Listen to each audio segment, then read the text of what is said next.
জয় গোপাল বন্ধুগণ, তোমরা সবাই কেমন আছো? বেশ কিছুদিন ধরে শরীরটা বড্ড খারাপ ছিল, গলাটাও বসেছিল, তাই তোমাদের ঠিক টাইমে ভিডিওগুলো দিতে পারিনি।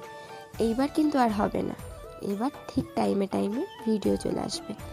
এই ভিডিওটা হলো পৌষ মেলার শেষ দিনের ভিডিও।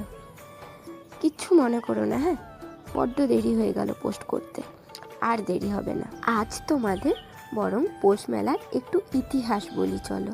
শোনা যায় মহর্ষি দেবেন্দ্রনাথ ঠাকুর ব্রহ্মধর্মে দীক্ষা গ্রহণের 2 বছর পর, অর্থাৎ ওই 1845 খ্রিস্টাব্দে 20 ডিসেম্বর শনিবার গিরিটির বাগানবাড়িতে পৌষ মেলার আয়োজন করেন।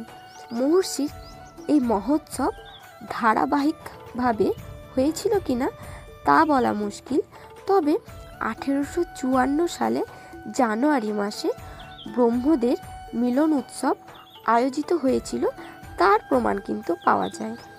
তবে 1888 খ্রিস্টাব্দে শান্তিনিকেতন আশ্রমে একটি মেলা বসাবার ইচ্ছা প্রকাশ করেছিলেন।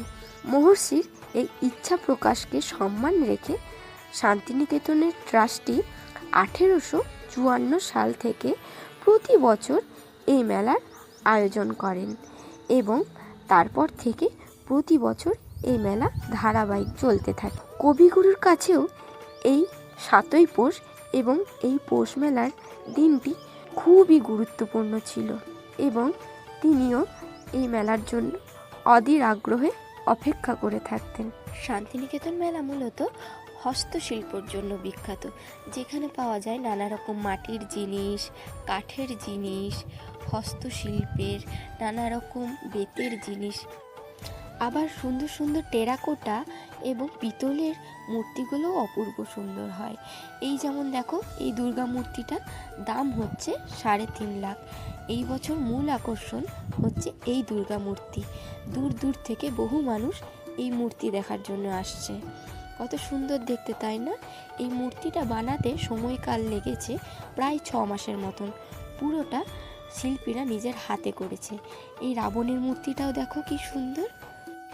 এই পিতলের শঙ্খটা দেখো, আমি কোনো দিন পিতলের শঙ্খ দেখিনি, কিন্তু খুব সুন্দর আওয়াজ যখন বাজালো যিনি দোকানদার, খুব সুন্দর আওয়াজ বেরোচ্ছিল। এরপর আরও সুন্দর সুন্দর এই ঘরের সাজানোর জিনিসগুলোও দেখো। এই কাঠের জিনিসগুলো দেখো, যেগুলো ঘরের এক কোণে বসার জন্য বেশ উপযুক্ত। এরপর চারিদিকটা একবার ঘুরে দেখে নিচ্ছি। আমার রাত্রে মেলা ঘোরার থেকে সকালটা বেশি ভালো লাগে উপভোগ করতে। এরপর এই লক্ষ্মী পেঁচা আঁকা এই টি টেবিলগুলো দেখো, বেশ সুন্দর কাঠের পুতুল আঁকা রয়েছে। পুরো গ্রাম বাংলার চিত্র তুলে ধরা হয়েছে, তাই না বলো? আমার পৌষ মেলার ভিডিও আজ এখানেই সমাপ্ত। আবার দেখা হবে নতুন কোনো ভিডিওতে। তোমাদের আমার ভিডিও কেমন লাগে অবশ্যই like, comment, share and subscribe করে জানিও। তবেই আমি আরও ভিডিও বানানোর উৎসাহ পাবো। অনেক অনেক ভালোবাসা, সকলে ভালো থেকো।